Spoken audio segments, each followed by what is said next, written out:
Welcome to Mental Health First Aid. We've got a show today. It's going to be very interesting. It's how does mental health first aid move with the clergy? How does it work with the clergy? Do the clergy need mental health first aid? Not personally, but the people they work with. That's what we're going to be talking about today with Bob Skrocki, who's very involved with the clergy and with mental health first aid and happens to be one of our instructors. Bob, welcome. Oh, thank you, Barry. That's really a pleasure to be here to talk about what, for me and many other people in our Collier County suburban area here, is really a passion. How to make sure that people who are on their recovery journeys with mental and emotional distress and problems can connect into the resources of faith communities and get that sense of belonging, reduce their social isolation, help them get a sense of hope and people who care about them in their lives. Right. What is your background a little bit, Bob? I know it all, and it's very interesting. I think the public will want to know. What's your background with mental health first aid or with mental health in general? Okay. Well, you know, I've always had sort of a dual passion of volunteering within faith communities to reach out to people who are shut-ins or isolated because of their physical or handicap or mental emotional problems.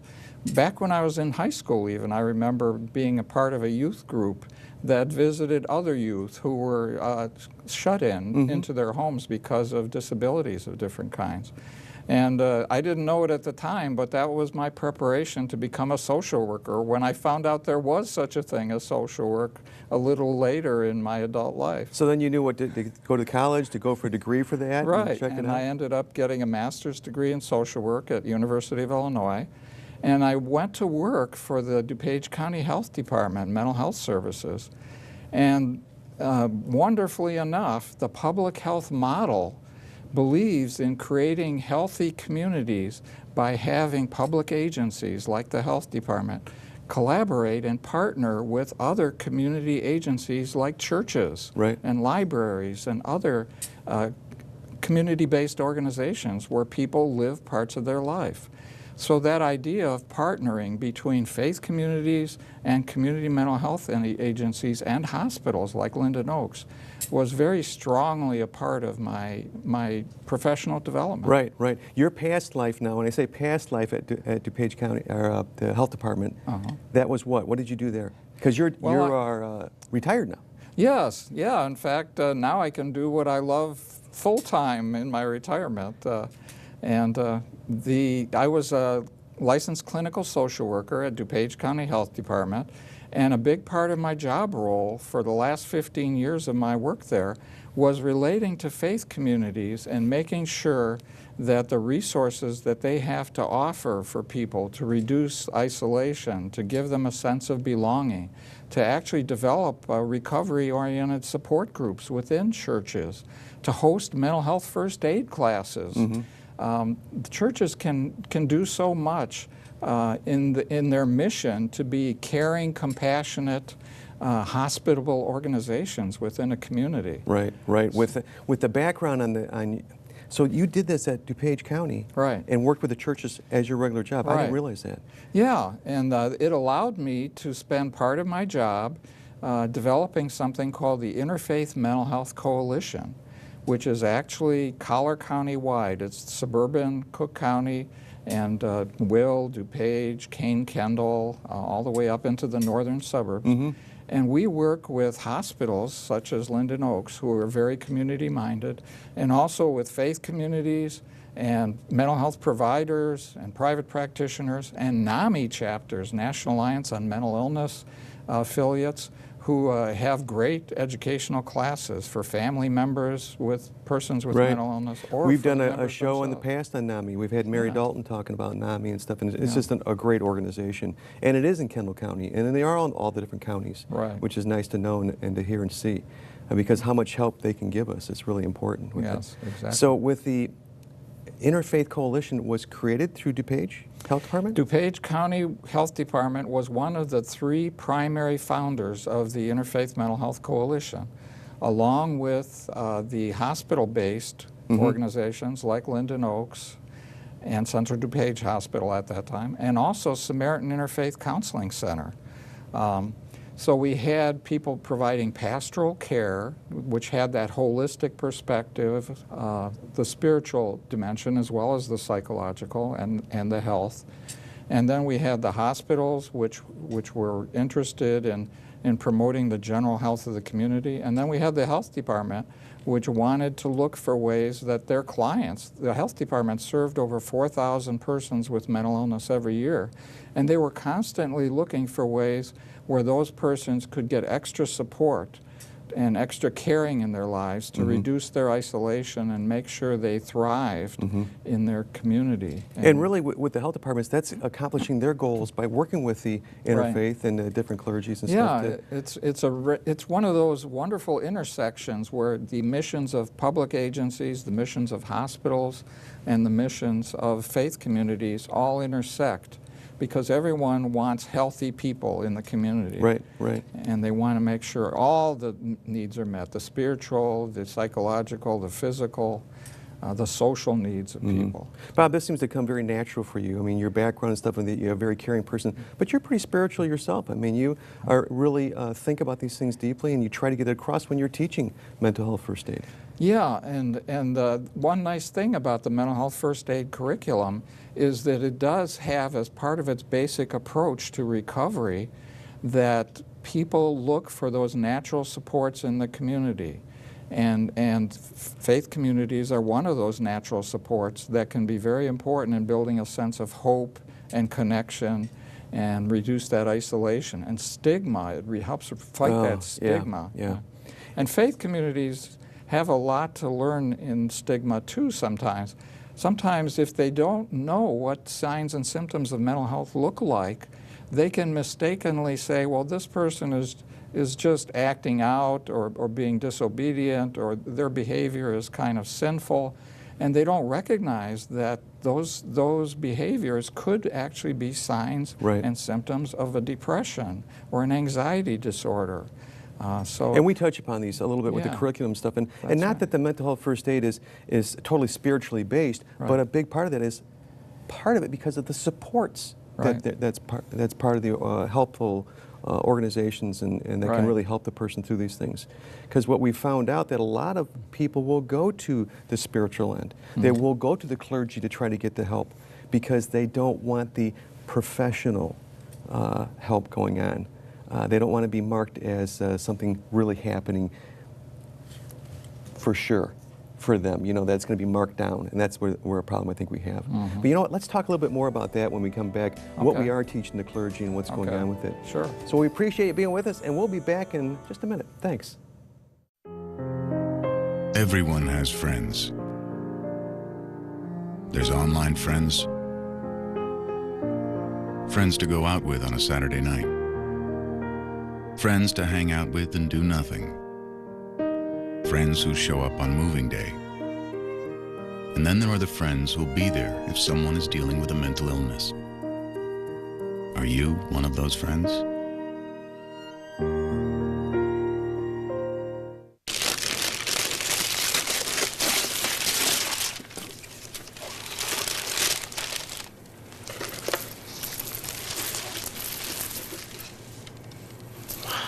I remember how much you said you liked wine.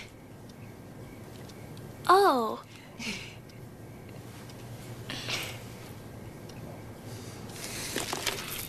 You don't have to be perfect to be a perfect parent. There are thousands of teens in foster care who would love to put up with you.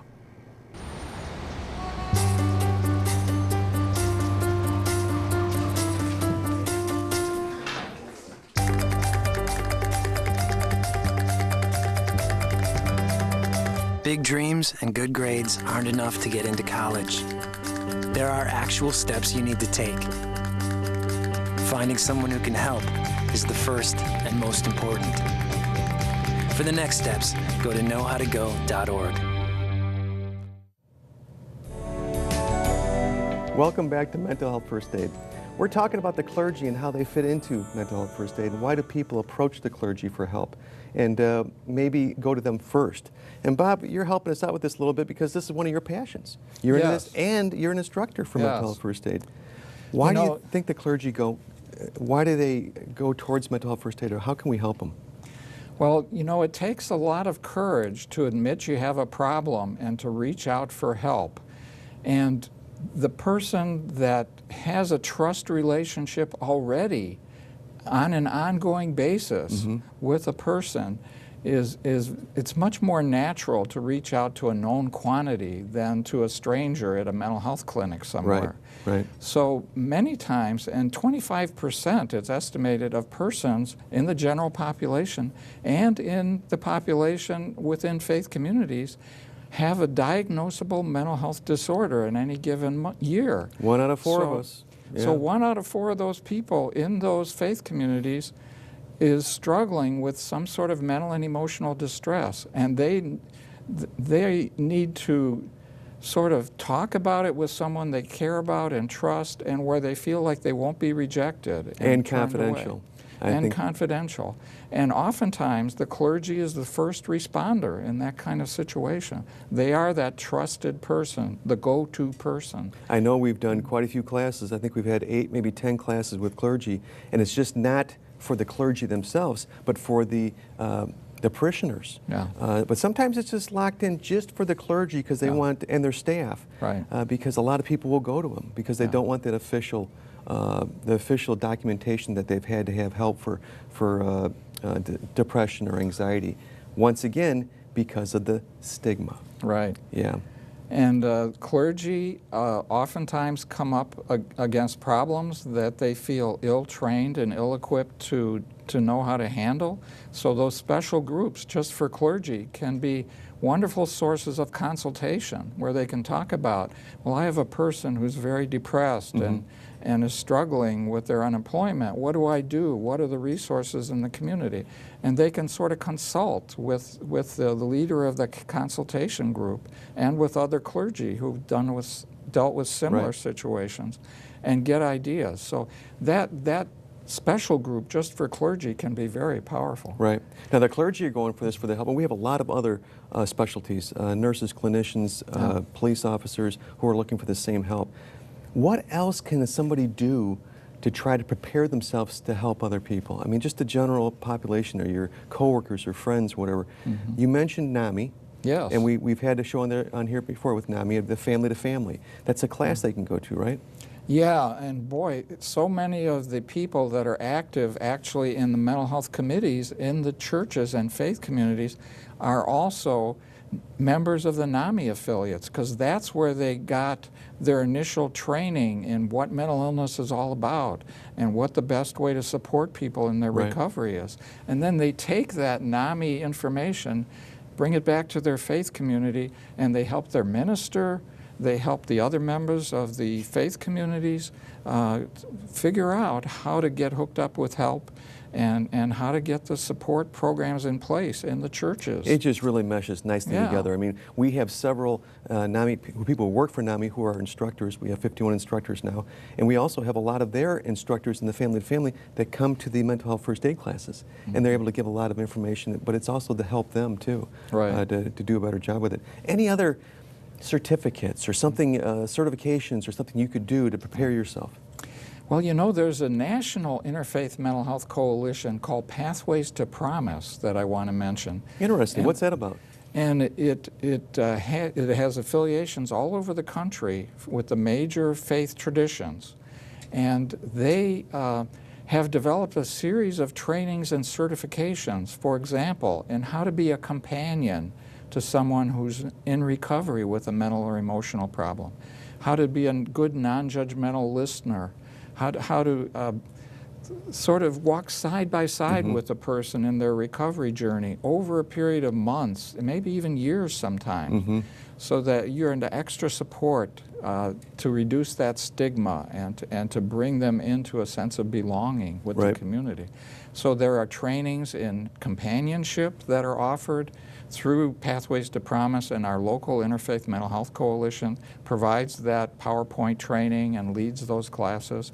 And then you can be part of an ongoing support group for those companions. That sort of takes the emotional edge off of it, doesn't it? Yeah. It sort of takes an educational edge. You're making educational decisions instead of emotional decisions on things. Right. I think it's really important to have that, to keep your head on straight with things, and when you're helping other people, helping family members. So is that a long class, or is that a... No, it's only a couple-hour class, and it gives you the basics of being a good listener and reaching out, and it's in a public setting. It's not a private counseling session or anything. These are often done in coffee shops or in the church setting, for example, before and after the worship service, where you're just reaching out, spending some time with the person who tends to be kind of isolated and anxious because of their symptoms, and make sure they feel well connected and accepted and cared about. Are there any costs involved with that? No. So that's free? Yeah. And just like it NAMI is free? Yeah. Any other support groups that you can think of that would help somebody prepare and try to help out? Of course, lots of churches sponsor AA and NA groups Al-Anon? for people in recovery from substance abuse problems and addictions, which, by the way, is one of the great modules in the mental health first aid class. It talks about addictions and how people tend to self-medicate if they have a mental or emotional problem by using substances to calm themselves down. Right, exactly. You know, when I was a police officer, we talk about this, going to domestic situations and people being under the influence or drugs, being involved with it, and they would be in pretty hardcore domestics. And the wife or the husband just say, I've had enough, I can't handle this anymore, I'm divorcing them. You know, you sort of take them to the side and say, you know what, you probably need to go to Al-Anon. Get this figured out in your own head, and to make that educational decision and not emotional decision on this, so you can understand better what's going on with the person. Now, if you want to do the divorce after that, you're making an educational decision then, not just really emotional one. And I think that really helps also. And Al-Anon, I know, is a lot of different areas around the area, and you can Google that, I'm sure, and find it in different areas there. I know DuPage is really active with a lot of things. I mean, just like the Interfaith Coalition.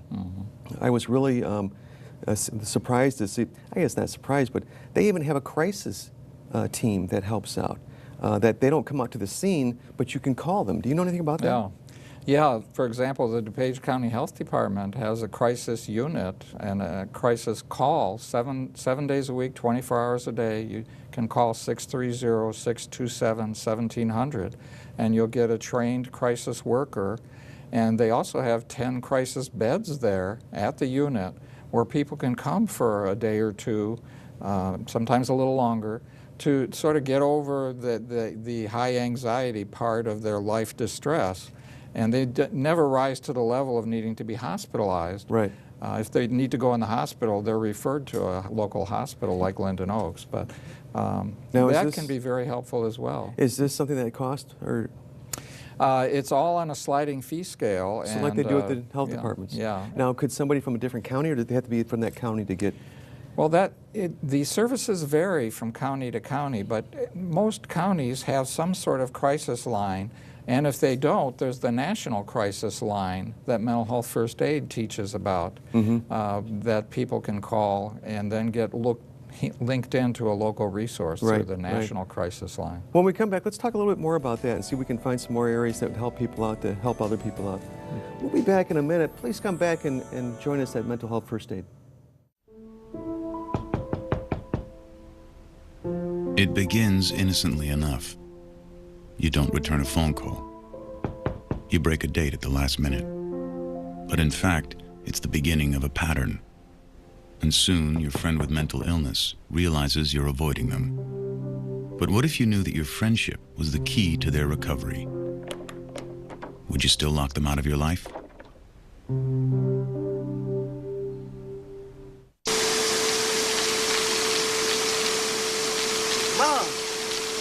Mom! What? You can't find Ichabod. What?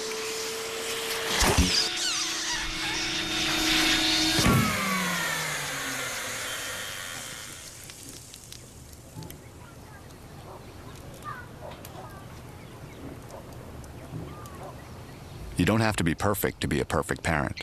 There are thousands of teens in foster care who would love to put up with you. Whatever we deny or embrace, for worse or for better, we belong together. Underneath everything we are, underneath everything we do, we are all people, connected, interdependent, united. And when we reach out a hand to one, we can influence the condition of all. That's what it means to live united. Ready. Ready. Ready. Ready. Ready. It can be a little awkward when your friend tells you he's been diagnosed with a mental illness. But what's even more awkward is, if you're not there for him, he's less likely to recover. I'm here to help, man, whatever it takes.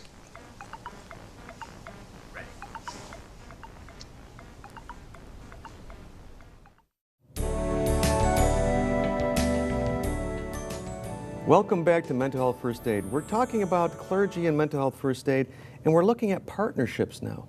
What kind of partnerships can the clergy do with mental health first aid, or to help other people, to help themselves? And Bob, you've had some ideas on this. We were just talking about during the break. What do you think would be the best way for the clergy to get involved and how to help out? Well, one of the interesting parts of the model that's developed as a best practice model by Pathways to Promise, the national level Interfaith Mental Health Coalition, is forming a mental health committee within your faith community, which has expertise in older adult mental health or adult mental illness or child and adolescent mental illness or addictions. So the churches literally will have some kind of a counseling setup, or is it just more of a support type organization? It's a committee. Most churches have a number of helping professionals as members of their faith community, and they often have connections to the child and adolescent service sector, the older adult mental health service sector, and just getting a loose-knit group of people within the church who know where do people need to be referred if they have a certain kind of problem. And that's a big part of it right there, is a referral. Right. Where do they go? A great help to the clergy, because the clergy are looking for ways to reduce their burden. They have impossible jobs as it is, 70, 80 hours a week, people coming to them for all kinds of issues. And if they have a support group within their faith community that can help them to advise on where a good resource is, where Linden Oaks Hospital, for example, has a great program, that kind of thing can be very helpful. And also that local committee within the faith community can then organize mental health awareness building events on a regular monthly basis. So when May is Mental Health Month comes up, they can do a blurb in the newsletter or have the minister make part of their sermon on reaching out and being hospitable to persons with mental and emotional distress.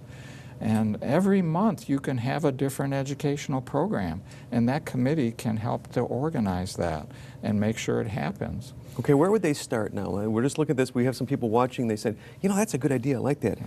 Where would they start? Could they contact you for Interfaith Coalition? Could they be part of that? They can contact the Interfaith Mental Health Coalition. It's on the web at www.interfaithmhc.org, or they can go to the Pathways to Promise website nationally, and there are lots of free resources on those websites, and there are regular meetings that take place. For example, our Interfaith Mental Health Coalition has a regular monthly meetings, and every other month it's educational with a topic. Like the next topic is going to be on suicide prevention and resiliency development, and that'll be in July. So you have speakers come in, we have speakers come in, and it's with a slant for how faith communities can be helpful to that particular type of mental health situation. And even if you can fit this into the professional line, do you guys give out CEUs for that too?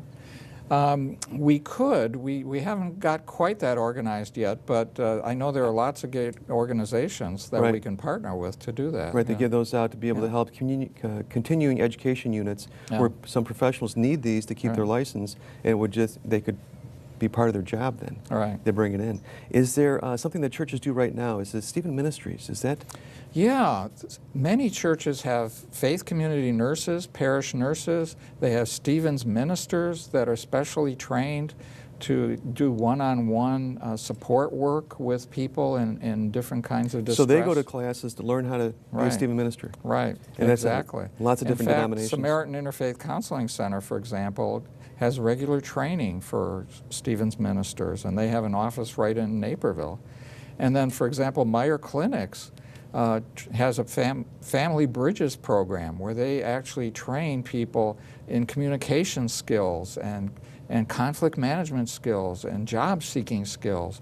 And a lot of those programs are free of charge to people in the community. So if they wanted to, how about with NAMI? Would they come out to their organization? Would they talk? Or NAMI has a great speakers bureau. They have persons who have actually come to a good, healthy place in their own recovery with mental illness, and they've been trained as speakers to share their journey of recovery and give hope.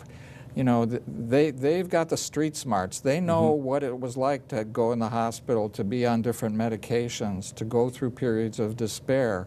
And they've managed to do it and come out in a good place in their own lives.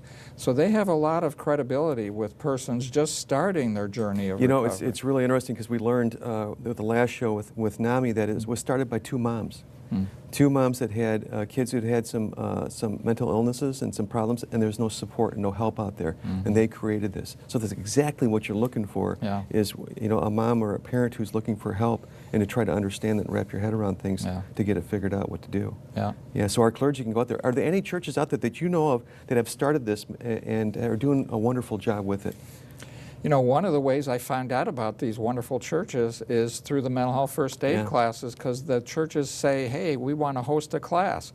So, for example, St. Paul Lutheran in Wheaton has a terrific mental health committee there, and they do support groups for persons in their recovery journey. And they have a great literature rack, and they have trained their clergy and their lay leaders in mental health first aid. I know we taught that class together. That was several months ago, and we were nervous because I think they went to 9:30 at night, which is unusual. And we were afraid we weren't going to keep them up. You know, they weren't going to be, you know, fall asleep on us. But they were into it. They were really into it and really liked the information. And it really, once again, meshed with what they had going there, and it just enhanced their programs. That's right. What other churches run? Well, I know St. Margaret Mary. We did a mental health first aid class there. Big class. They had over 50 people. They have a dedicated group of lay leaders there who are very interested in providing supports to persons in their recovery journey. And St. Thomas the Apostle in Naperville, we did a class there recently, and the priest was there. The key leadership of the church was there. So they're developing that core group of people within the church who can schedule mental health educational events on a regular basis can be very powerful. I think the most important message we can give out in every one of these shows is that it's not those people. It's us. It's us. It's our coworkers, our loved ones, our family, our neighbors, you know, and we've got to get rid of the stigma. We've got to look at this a little bit closer, saying, hey, this isn't those people, it's us, and we need to work together. We need to make a societal change. Right. We really do in the way we look at things. And I think this is a great way to do it, is hitting all avenues, including the churches. Because our clergy, you know, and we don't want to think that there are no clergy out there that don't know what's going on with this. There are a lot of clergy that totally understand it, and that's been their background. In fact, that's where that's what their schooling is in. There's a lot of chaplains out there that have terrific training in pastoral care and mental health treatment. But then there's so many others that are really looking for help with this and what to do with it and how to help, you know. And I think that's a big part of this. I know part of our curriculum, it says you don't have to say all the right things. Just being there with the person can really help out. And faith community nurses and parish nurses are such a great resource too. A lot of our faith communities have nurses, and they are the go-to trusted person as well as the clergy in many cases. You know, and I appreciate you so much for being here with us today, Bob. This is really interesting. And like I said earlier, we need to make a societal change. You out there, you need to help us with this, to look at things a little bit differently and don't look at it so harsh. And try to get involved with mental health first aid if you can. Get a class or host a class. And we really appreciate you being with us today. Until next time, have a good, safe day. Thanks.